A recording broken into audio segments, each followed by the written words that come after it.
കോഴിക്കോട് അത്തോളി വേളൂരിൽ പുലിയെ കണ്ടതായി നാട്ടുകാർ. പ്രദേശത്ത് പോലീസും നാട്ടുകാരും ചേർന്ന് തിരച്ചിൽ നടത്തുകയാണ്. അഭിജിത്ത് മുഴക്കുന്ന് ചേരുന്നുണ്ട് കോഴിക്കോട് നിന്ന്. അഭിജിത്ത്, എപ്പോഴാണ് പുലിയെ കണ്ടത്? ഈ തിരച്ചിൽ എവിടെയാണ്?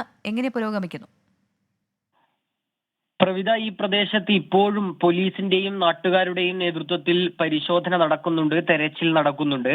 ഇന്നലെ രാത്രി ഏതാണ്ട് 8 മണിയോടടുപ്പിച്ചാണ് ഈ രീതിയിൽ പുലിയെ കണ്ടതായി നാട്ടുകാർ പറയുന്നത്. പ്രദേശത്തെ 2 വീടുകളുടെ മുറ്റത്ത് പുലി ഉണ്ടായിരുന്നു എന്നുള്ളതാണ് ഈ വീട്ടുകാർ പറയുന്നത്. അവർ ഈ പുലിയെ കണ്ട ഉടൻ തന്നെ വീട്ടിനകത്ത് കയറി വാതിലടക്കുകയായിരുന്നു. പിന്നീട് പുലി ഓടിപ്പോയി എന്നും ഇവർ പറയുന്നുണ്ട്. നേരത്തെ ഒന്നും ഈ പ്രദേശത്ത് അങ്ങനെ പുലി ഇറങ്ങിയതായുള്ള ഒരു വിവരമില്ല, വാർത്തയില്ല. പക്ഷേ ഈ പ്രദേശത്തിനടുത്ത് തന്നെ, ഈ വേളൂരിനടുത്ത് തന്നെ വനപ്രദേശവുമുണ്ട്. ഏതെങ്കിലും രീതിയിൽ അവിടെ നിന്ന് വന്നതാണോ എന്നുള്ള സംശയം അടക്കം നിലവിൽ നിലനിൽക്കുന്നുണ്ട്. പക്ഷേ പുലിയാണ് എന്നുള്ള കാര്യത്തിൽ നിലവിൽ ഒരു സ്ഥിരീകരണം ഉണ്ടായിട്ടില്ല. ഇപ്പോഴും പോലീസും നാട്ടുകാരും ചേർന്ന് ഈ മേഖലയിൽ തിരച്ചിൽ നടത്തുന്നുണ്ട്. പ്രവിധ. അഭിജിത്ത് മുഴക്കുന്നാണ് വിവരങ്ങൾ നൽകിയത്.